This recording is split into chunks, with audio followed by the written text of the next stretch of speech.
on the street. Hey, go on. What do you mean go on? It's 100 degrees in there. Investigating your concerns. These are worthless diplomas. I have sent These are people- worthless No, diplomas. you are a worthless reporter. These are Go and get out of my face. He won't back down. I've never sinned, never broke the word of God in my life. Never. Never. He's getting to the bottom of Cleveland's most heinous accusations. This is the 2012 Best of Carl Monday.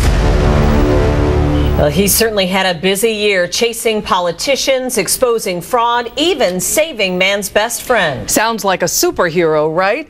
Armed with his microphone, often that trench coat, Carl Monday is a pillar in Northeast Ohio. Two of Carl's most memorable stories in 2012 hit close to home for thousands in Northeast Ohio: safety on area buses. First up, a disturbing defect on some of the newest, sleekest buses in the RTA fleet. Carl dug deep to find out if your safety was really in jeopardy. These fuel-efficient flex buses are a familiar fixture around town, safely shuttling passengers along heavily traveled west side routes and the bustling Health Line downtown. But inside some of the flex buses like this one, passengers are unaware of a pesky mechanical problem that could put their lives at risk. This is RTA Health Line bus number 2951, parked outside RTA's main repair garage. The work order says it's in for mostly routine repairs. But what happened last month was anything but routine, when a major mechanical part broke and bolted into the bus filled with passengers. This is what's called a drive shaft. In simple terms, it transfers power from the engine to the wheels. So these things move at extreme speeds, yes. Rotating at 3,000 revolutions per minute, a powerful display of physics. Denzel Roby repairs drive shafts for a living at Custom Clutch and Joint. He knows what could happen if a drive shaft snapped underneath a bus loaded with passengers. If it's coming through a floorboard, yeah, it can hurt a person, if not worse. Yeah. Could possibly kill them. Oh, yeah. A force so powerful, it could rocket its way through the bolted access door on the bus floor, in the direct path of unsuspecting passengers. As you can see in this undercover video obtained by 19 Action News, it's already happened on RTA bus number 2951. Can you give me an idea what was wrong with 2951? Carl, I can't answer that. I'm sorry. RTA's fleet manager wouldn't talk about the problem, but RTA management confirmed an investigation is underway. Because the safety of our customers is very important. We want to make sure that that doesn't happen again. But the problem should come as no surprise to RTA. More than 2 years ago, the National Highway Traffic Safety Administration recalled hundreds of flex buses made by a company called New Flyer for access panels that may not have sufficient strength, resulting in possible injury or death. A year later, in May of 2011, RTA discovered a drive shaft problem on, you guessed it, bus number 2951. As a result, RTA says it modified the panels on all 20 of its flex buses. But as we now know, the fix didn't fix the problem, at least on bus 2951. So 2 weeks ago, RTA grounded and inspected all flex buses that have access panels in the passenger area, and began installing thicker steel plates to prevent any more drive shafts from crashing through the floor. What we found through the investigation was that there wasn't enough reinforcement on that access panel. But it's not just RTA's problem. 3 months ago, Eugene, Oregon pulled all its flex buses after a drive shaft cracked and penetrated the passenger area. But the real question may be, why are drive shafts breaking in the first place? It's a question federal transportation investigators have been asking for over 2 years now, ever since a bus operated by Greyhound lost control and flipped over on a Texas highway, leaving 40 injured and 2 dead. The suspected cause? A broken drive shaft. Records show drive shafts were replaced on 10 RTA flex buses in just the past year. RTA is hoping that sealing off the access panels and aggressive maintenance will prevent a repeat of what happened on bus 2951. A hope shared by passengers who ride the flex buses. I'm at risk, and I feel like my life in danger. So I figured they need to fix it. Some kind of way they need to do something. Carl Monday, 19 Action News.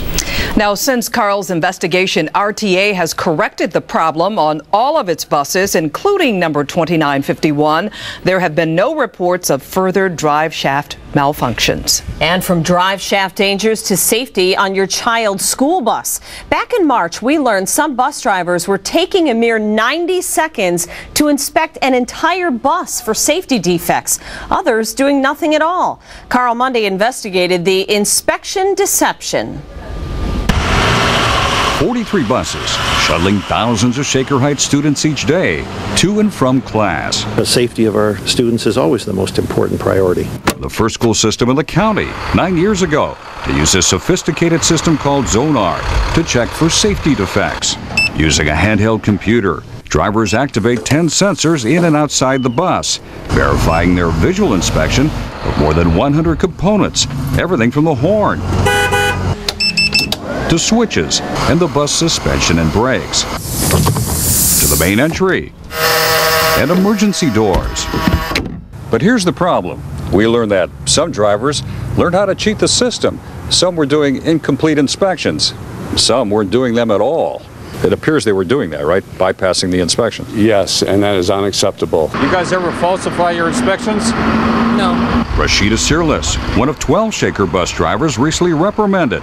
A severe warning for shortcutting inspections. Suggests to me that maybe they were trying to hide something. No? Well, I don't know that. You suggest it. That's your suggestion. Transportation Director Bob Hammond and Assistant Jake Albanese told us just an honest mistake. Drivers forgetting to press the finalize button on their Zonar wands. They just missed the last step when they were supposed to push that button. But later, Shaker business manager Bob Quiner admitted some drivers are trying to pull a fast one. It seems pretty clear that some of these drivers intentionally bypass the system here. It would appear that it would be difficult to do a complete inspection, as the records show that some of them were done in a very short period of time. How short? A complete inspection should take about 10 minutes. Records show Paul Terrius, who transports special needs students in this bus, did a complete inspection in 2 minutes and 8 seconds. Another inspection, 1 minute 32 seconds. Is it possible to do an inspection, a pre-inspection in 1 minute 32 seconds? I would say that they are not doing a thorough inspection, doing it in 2 minutes. Bus maintenance foreman Joe Belsand shows us how it's supposed to be done. A thorough 10-minute inspection. We sped up the video to show how fast driver Paul Terrius must have been moving to complete the same inspection in 1 minute 32 seconds. Excuse me, sir. Hi, are you Paul? Terrius moved just as quickly, attempting to avoid our camera. I think you're Paul. Can I see? Yeah, you're Paul. Well, can you tell me how you do an inspection in 1 minute 23 seconds? No comment. Hey, Shaker Schools discovered only 2 months ago they had software to track the actual inspection times. But did their bosses really need a computer to catch the inspection deception? And why wasn't anybody here making sure they were doing the inspections? Sir? You have an answer? But isn't it up to the supervisors to make sure the drivers are doing their job? Yes, and to my knowledge, they were monitoring that very closely. But with over 200,000 Shaker bus inspections on record since 2008, you wonder just how many of the inspections were actually done. They was doing it every day for about 4 years. And nobody stopped them? No. And according to this Shaker source, some drivers performed their so-called inspections without ever leaving the bus. I saw them doing inspections sitting right in the driver's seat. So they were doing inspections right out of the driver's seat? Yes. So is it safe to assume those inspections were never done? Yes, never done. An alarming disclosure for any parent and any child who rides a school bus. A tire could fly off or blow out. Oil could be leaking. Anything could happen where the bus could just suddenly stop and a child could really hurt themselves. Carl Monday, 19 Action News. Now, as a result of Carl's investigation, Shaker Schools have stepped up supervision and retrained their drivers, resulting in longer, more thorough bus inspections. And coming up next, duped by a diploma. Some students say they were burned by a local pastor promising an Ivy League education. We'll show you Carl Monday's chilly reception when he went looking for answers. Every single college in this country.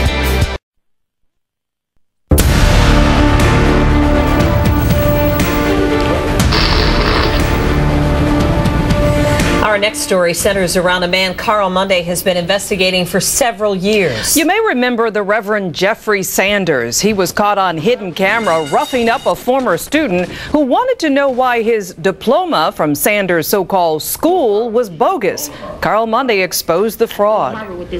We know this was a real scam. Ohio Attorney General Mike DeWine talking about the Reverend Jeffrey Sanders, who we exposed running a bogus school out of this Eddy Road church. The only person gonna stop you is you. Go on to Harvard. Apply to Harvard. I can go to Harvard with this diploma. Go on to Harvard. Go on to Harvard. But we found the Community of Faith School was a fraud. These are worthless diplomas. I have sent These are people, worthless No, diplomas. You are a worthless reporter. These are worthless I have sent people to every single college in this country. The Ohio AG saw our investigation and filed suit.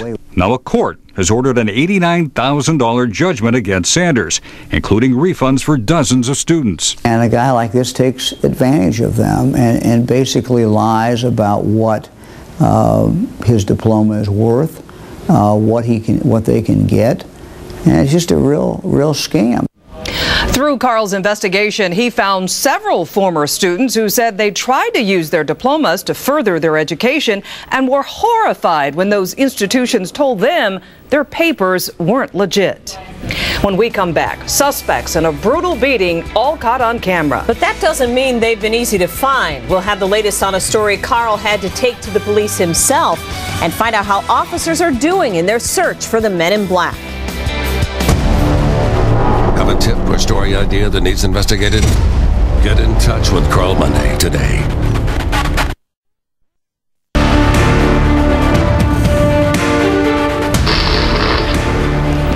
Now to a mystery Carl Monday has been following since June, the opening night of the Horseshoe Casino. A brutal beating caught on camera carried out by an entire gang of men in black. Now 6 months later, police are still searching for the suspects. Who are we? This is the story about the men in black. No, not them. These guys, 11 men dressed in black, head to toe, approaching a parking garage a block away from Tower City. Opening night of the Horseshoe Casino. My truck was parked here facing out. Anthony Walker worked around security that night. Around midnight, he saw a homeless man breaking into a car and chased him away. He picked up a coin tray that was tossed to the ground and went back to the vehicle to return it. That's when he says he was ambushed by a man who turned out to be the vehicle's owner, one of the men in black. And I walked back here. That's when he punched me in the back of the head, bam, bam, and squeezing my throat. So I went out this way trying to just get out while I at the same time screaming, I'm security, I'm security. Walker tried to break away. He didn't get far. Boom, like bam, like that right there in the back of my head.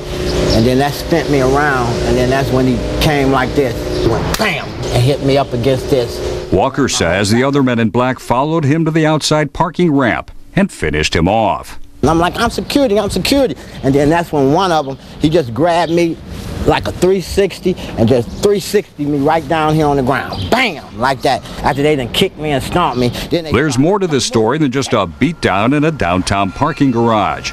Walker works for RCAP Security. A company attorney says RCAP devoted significant resources to investigating this matter. Says neither Walker or the men in black wanted to file a police report, and no one was seriously injured. We know that's not the case. He looked really scary. I mean, he scared me so bad. I fell to my knees. Walker's wife, Sherry, shocked to see her beaten 58-year-old husband, who somehow drove himself home to South Euclid after the incident. He couldn't breathe. His eyes was getting big. His neck was so swollen. Sherry did what someone at the scene should have done. Called an ambulance. 911, where's your emergency? Hurry up! Something's going on. I know his throat is closing up on it. His whole neck is swollen. I don't know what to do. Walker spent the next 4 days in Hillcrest Hospital with potentially serious neck and throat injuries. They just sent him home. Go home. And let these guys get away with doing what they did to him. It's not fair. It's not fair at all. So why didn't anyone here call an ambulance? And did anyone really investigate the beating? Did anyone bother to check to see if there were surveillance cameras in the area? We did. In fact, we found one right on the side of this building, aimed directly at the parking garage next door. Fortunately, someone did cooperate with us, the folks at the United Church of Christ, who own the building and operate the camera.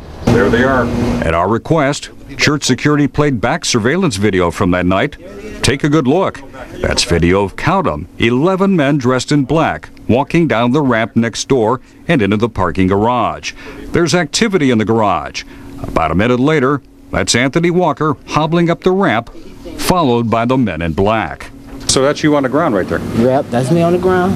Just like he told us, Walker was then slammed to the ground and kicked repeatedly by his attackers. So why were no charges filed? After all, police were called to the scene.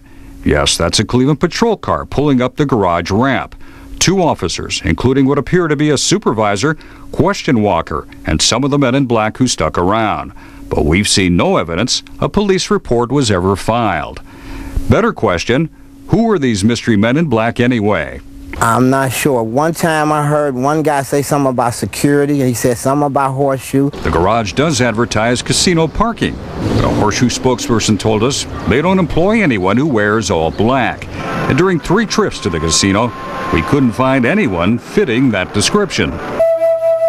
The neck and throat injuries have forced Walker, a trained musician, to put his musical career on hold, all because of a crazy night for a man recently honored by the mayor himself. I could have very well died in that garage that night for some change in an ashtray. That's what this was all about. I could have died for some pennies and some change in an ashtray. Carl Monday, 19 Action News.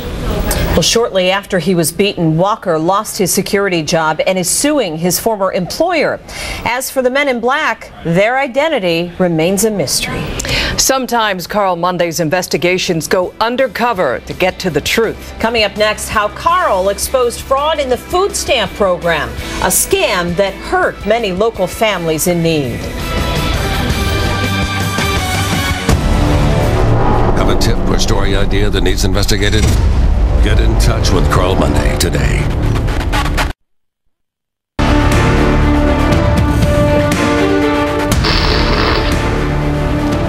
Now a case of fraud that could end up costing you. Back in April, Carl Monday exposed an illegal operation targeting major wholesalers and a local food chain. Now that story resulted in a police raid and criminal charges. Carl went undercover to crack the food stamp scam. Anthony Stumpy Jones used to be a drug dealer. Now he runs a popular takeout restaurant on the Cleveland-East Cleveland border. How's the food here? It's delicious. We got the best food in the business. But it's not just burgers, chicken, and Philly steaks on Stumpy's menu. Just outside the restaurant, a traffic enforcement sign. Well, we found a whole different kind of trafficking going on here at Stumpy's. Months ago, we got tipped off that Stumpy's was still dealing, this time in government food cards, buying thousands of dollars of food and supplies at stores like Save-A-Lot and Sam's Club, with cards purchased at a discount from legitimate food stamp recipients. They tell me you're the go-to guy here in the neighborhood for trafficking in food cards. That's not true. That is totally incorrect. But look what happens when we send a food stamp recipient undercover into Stumpy's. Hey, I got a winter card. That's a food stamp card. Somebody want to buy it. Somebody want to buy it? How much you on it? He negotiates a price with a young man working with Stumpy. Don't it go like $7,500 or something like that? He doing the same rate that I do my food stamp card, bro. My mama flip my food stamp card. Everybody do this shit out here. They get like, if you have 100, they give you middle wage, 50. But if you have 200, they give you 150. Boom. And soon, he's hooked up with Stumpy himself. Hey, Stump. Man wants to speak to you right here. The restaurant owner makes a lowball offer. I got a card if you want to buy a food stamp card. Hey, how much you give me for? What you got? I got a bill. Because we actually sent somebody in here and you offered to pay him 50 cents on the dollar. That's unheard of. Actually, Stumpy's offer was a little higher. Did you give me 60? 55. Well, it was just yesterday. If it was just yesterday, I can't tell you. Are you denying it? I'm denying it. Of course, we couldn't actually sell the food card. That would have been breaking the law. But the investigative unit of the Ohio Department of Public Safety can. We're able to take the information that we received from you and substantiate it through our terms of investigations, and turned out several instances of trafficking in this store. Next step. Okay, let's go. Ray Croft and his investigative team raid Stumpy's. Come on out. Hands up. Our cameras are there as the owner is cuffed, along with several of his employees. This is a follow-up to the tip that we received from 19 Action News, Carl Monday Investigations. They confiscate several food cards, along with a wad of cash. There was a substantial amount of fraud. Investigators believe Stumpy's used as many as 40 different government cards, maybe 24 at Sam's Club alone. How did they get away with it? We went to Sam's to find out. Don't you have a way to flag if a certain individual is using a variety of cards under different names? Do you have a way to flag that? No, not at an actual transaction. It can be dug up with information being pulled, but just at a register, it can't be pulled. Sam's is cooperating with investigators, turning over store surveillance video that could implicate Stumpy and some of his employees. I anticipate several arrests out of this investigation. And yes, in the end, Stumpy admits he does buy food cards from customers, but only if they're down on their luck. If you came to me and I had some money and you really needed it for something, yeah, okay, it's a fair exchange, no robbery. You helping me, I'm helping you. If you're hungry, I'll help you. But instead of helping the hungry, Stumpy may be hurting those who need the food cards the most. The program is designed to help families in need, to get them the needed sustenance that it takes for everyday living. And generally it's the children and the other people that depend on those benefits that suffer. Carl Monday, 19 Action News. Well, grocery shopping probably takes some budgeting in your house. But are you paying for someone else's food too? Up next, as our look at the best of Carl Monday continues, we'll show you how some Cleveland Council members dined high on the hog on your dime. And still ahead, dirty messages from a local officer caught sexting on the job. Okay for a police officer to send text messages to women whose cases you're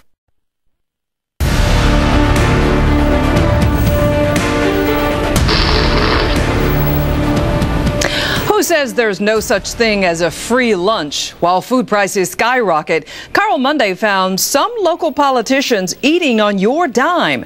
Carl shows you some of Cleveland City Council's chow hounds. What do you think about the food prices? They're crazy. They're too high. A loaf of white bread, up 41% since 2002. Hamburger, 50%. A dozen eggs, 72%. They keep going up. Up and up and up, huh? Up and up and up. But it's not just your family you're feeding. You're also picking up the food bill for these folks, members of Cleveland City Council. What if I told you that we're paying thousands of dollars as taxpayers buying free meals for Cleveland City councilmen? Don't they make enough? Apparently not. Our 19 city council members count on us to pick up the tab for lunch. Add in the cost of beverages like coffee and water, and council's lunch tab for the past 3.5 years, over $22,000. Vienna Distributors slices some of the tastiest corned beef in Cleveland, ending up on Reuben's at some of the finest delis in town, along with the offices of Cleveland City Council.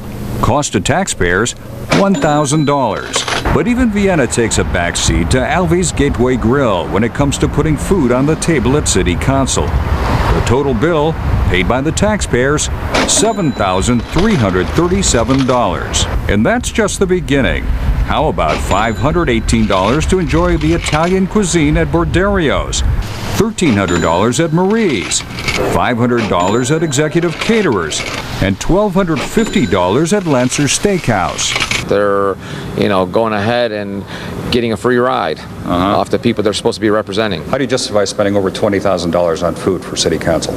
Hi, Carl. It's nice seeing you again. Council President Martin Sweeney says the taxpayer-subsidized lunches are reserved for caucus meetings like this one and long work days during budget hearings, for example. You guys are making $75 grand for a part-time job. Can't you afford your own lunch? It's far from a part-time job. We are making $75,000. We could probably afford our lunches, but we have a system in place that has was a very reasonable lunch for those very specific times. Sweeney admits the lunches did get out of hand, and just recently they scaled back, just about the time we started asking for records. Just this week, we did catch council members chowing down on rather pedestrian boxed lunches from Subway. But still, you paid for it. If you're paying for yours, I'm paying for mine, so they should pay for theirs too. At $75 grand a year, you'd think council members could at least afford their own pizza. But why should they when taxpayers pay for the pies? The total, $888. Mamma mia! Any way you slice it, that's a lot of dough. And think about this the next time you spring for a cup of Starbucks. Council members get their caffeine fix for free. Taxpayers' cost $1,939. And even though there's a water fountain just down the hall from Council, we sprang for spring water in the Council offices. How much? $4,351. We've asked for itemized receipts for all this. In the meantime, this taxpayer says it's time to turn the tables on City Council. They should buy our meals. How about that? City Council's $20,000 food bill, and you pay for it. Something to think about when you do your grocery shopping this weekend. Carl Monday, 19 Action News. When we come back, forced out of a house of God. Never sinned, never broke the word of God in my life. Never. Never.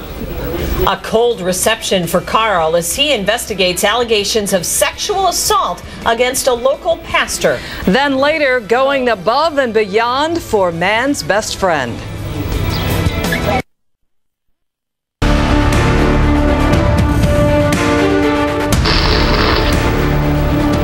Churches are safe havens, places where visitors can find security in their ministers, priests, and other leaders. But one local pastor is accused of violating that security. In May, we first told you about disturbing allegations from several teenage girls. Carl Monday went to the church to get answers. By the power of the authority, the position that I hold, I am very, very powerful. I am Christ on earth. A beloved and powerful pastor for 38 years. But today, the Reverend Richard Coons has the look of a broken man. What happened to you?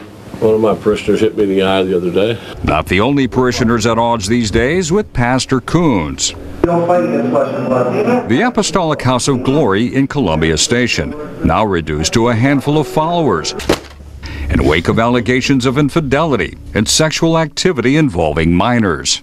You had 3,000 faithful parishioners, and most of them are gone. Why? Ask them. I'm asking you. I didn't tell them to leave. Well, we did contact 7 former parishioners, including Carol MacArthur. What do people need to know about this guy? He's a hateful, evil man that hurts kids and takes advantage of women who have problems. The former choir leader turned to Pastor Coons for counseling. And I went to the pastor the first time and I was crying and he stuck his hand in my pants. I just kept crying. I didn't know what to do. That's a lie. I've never sinned, never broke the word of God in my life. Never? Never. Coveting thy neighbor's wife may not be appropriate behavior for a pastor, but it's not illegal. But what others told us the Reverend Coons did to them very well could be. We've had an investigation that started last year. We had a couple complaints that some younger teenagers have been inappropriately touched by Mr. Coons. Tony Kovacs is a detective for the Lorain County Sheriff's Department. Like us, he's investigating allegations that Pastor Coons took advantage of 2 teenage girls he was counseling at the church and in the bedroom of his home. What are they saying happened? Basically that he fondled their erogenous zones, areas that he shouldn't be touching. Their private parts? Their private parts, that's correct. Did you ever touch a girl? Never. But when a complaint involving Coons and a 13-year-old girl was filed with Children's Services, the Sheriff's Department was called in. The young teen told them the same thing she told us. In phone interviews with her and her mom, she told me she had 2 counseling sessions in the pastor's bedroom. During her first visit, she says he offered to, quote, teach me how to kiss. Then later French kissed her and touched her private parts. Did you ever kiss a girl? Plenty of them. But when we asked the pastor about the 13-year-old, his assistant tried to cut the interview short. Did you ever kiss a little girl?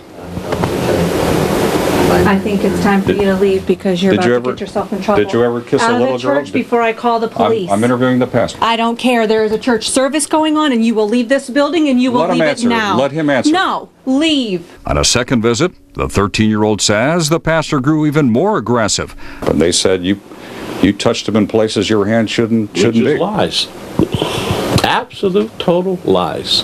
But a second teen is making similar allegations to investigators. And a third says the pastor offered a teacher to kiss and have sex. You feel personally there's any credibility to these allegations? Yes. It's kind of, odd for three different girls to talk about the situation the same way. His poor little kids. They call him Grandpa. He manipulated and used the scriptures and twisted them and did whatever he wanted for him and his family. I never broke a scripture and I did not sin. Now, if that ain't enough answer for you, I will snap a finger and I guarantee you'll leave here. Out. Real easy. Maybe not so easy, staying out of trouble with the law. What allegations could he possibly face at this point? Sexual imposition at this time. Reverend, thanks for talking to us. You're not welcome. From the pastor and his assistant. You don't need to know my name. Leave. You don't have to push. Gabby, don't Leave. You don't have to push. Gabby, don't Leave. touch I'm me. not touching him. We're leaving. You already Leave. touched me. A very unchristian-like goodbye. Go and get out of my face. That's not very godly Go. of you to kick us out like that, man. Leave. Go. That's pretty evil. The Bible of you. says I'm supposed to cast out devils. Now leave. Carl Monday, 19 Action News. Well, to date, Reverend Coons has not been charged with any crime, but the sheriff's investigation remains open. Only a handful of parishioners remain at that church. And from allegations against a pastor to a police officer. A Cleveland police officer accused of sending some steamy messages to women who were part of his investigations. Some of those sexy texts when the Best of Carl Monday continues.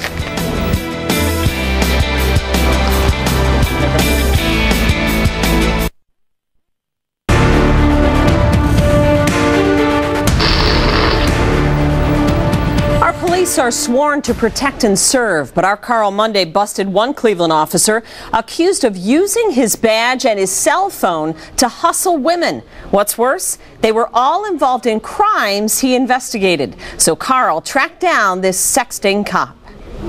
I love you and I miss you and the loving you give me. They sound like they were lifted from the pages of a steamy sex novel. Take your clothes off and take the picture. Or an X-rated movie script. Guess I can tell you, I want to see you naked. We added the voice, but the titillating texts are all too real. Traced to the cell phone belonging to this man, veteran Cleveland police detective Vincent Lucarelli. You're looking at over 1,000 pages of phone records obtained by 19 Action News, containing some 30,000 text messages sent and received by Detective Lucarelli over the past 2 years. Lucarelli did some of his texting while on duty at the 5th District, while investigating crimes, and in one case during a police chase. Even more troubling, Lucarelli exchanged texts with at least 9 women. Some of them involved victims or suspects in crimes in which he was investigating. He's a cop, Carl. But there are a lot of good cops out there. There's a lot of good ones, but he's not. He needs to go. Brenda Bickerstaff is a private investigator, working to clear a defendant accused of breaking into the home of a woman named Jasmine Harris. Hi, Miss Harris. How are you? I'm great. How are you? As part of her investigation, Bickerstaff talks to Harris on the phone. 2 hours later, she gets a call. The gentleman was screaming in the phone. He said, "This is Detective Lucarelli." And what did he say to you? Then he said, "I want you to stop trying to talk to my client." Lucarelli starts investigating Bickerstaff. Next thing she knows, I was indicted. Indicted? You were indicted? Indicted by the grand jury. For phone harassment and intimidating a witness. So why was Lucarelli so protective of the victim in a case he was assigned to investigate? Detective Lucarelli? Hi, Carl Monday, 19 Action News. Lucarelli loves to text. I want to ask you about these text messages. But he doesn't like to talk, at least not to us. But this may give you a clue. I can help you. That's Jasmine Harris, dropping by the 6th District to visit Lucarelli. These are just some of the text messages exchanged between the Don Juan detective and Harris while he was investigating her case. Some of the texts too sexually graphic to put on TV without some careful editing. I know you want it, and I bet you're right now talking about sex. You may not be able to control yourself. I'm sure you're going to have something sexy and revealing on. Only Lucarelli and Harris know whether their fantasies came true. What we do know is Bickerstaff now faced criminal charges. How many other defendants that has went through the system that he has deterred them from getting a fair trial? At least one criminal suspect claims she may have benefited by the Casanova cop. We met at downtown at the jail, city jail. This woman was arrested for domestic violence. At 2 a.m., she got a jailhouse visit from the cop investigating her case, Vincent Lucarelli. He was like, "Oh, you're hot. Oh, by the way, I like black women." And says he promised her, "Oh, I'll get you out. You'll be out tomorrow." Sure enough, the suspect was released. Charges dropped, never to hear again from Detective Lucarelli. Well, at least, not until the next day. "Who is this?" And he's like, "Oh, it's Vinny." And I'm like, "Vinny?" He's like, "Detective Lucarelli." Over the next month, Lucarelli texted the woman over 500 times. Gotta tell you, you are a very beautiful woman. Your body is a 10. Your job is to protect and serve. This isn't doing a good job of it. Instead of chasing bad guys, Lucarelli is busy texting. I mean, when do you get time to work? We're not the only ones investigating Lucarelli. So is Police Internal Affairs. You think it's okay for a police officer to send text messages to women whose cases you're investigating? Fortunately, for investigator Brenda Bickerstaff, her charges have been dropped. He tried to take my life, my freedom. For what? For nothing. Officer? Get out of my driveway. Carl Monday, 19 Action News. Well, the city prosecutor has declined to file charges against Lucarelli. The case is now back in the hands of the police chief and safety director, who will decide the detective's fate. When we come back, Carl to the rescue. Hey, go on. What do you mean go on? It's 100 degrees in there. Hey, hello. That's no politician running from Carl's camera. He's the owner of this sweet dog left in one dangerous situation. Because of a dog? Yeah. Have a tip or story idea that needs investigated? Get in touch with Carl Monday today.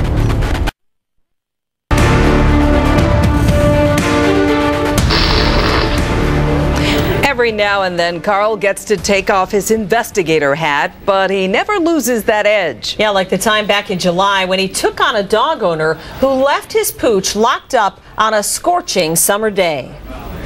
9:30 a.m., the sun already beating down. Ori Natatis hears a dog barking as she passes this parking lot at West 3rd and St. Clair. I looked into some of the cars and didn't see anything, so I just thought it was outside barking. An hour and a half later, we get a tip. A dog is trapped inside a pickup at the same lot. Animal Control Chief John Baird is already there. We're going to get him out of there. This is not safe. There's no food in there. There's no fresh water for this poor dog, and he really needs out as soon as possible. It's already 100 degrees, and that's outside the truck. As we wait for police to arrive to break in, we notice a slight crack in the rear window. Come on. Come on. As a cat owner, my rescue skills fell short, so we leave it up to the pros. After at least 2 hours trapped inside, the young pit bull mix is pulled from the stifling hot vehicle.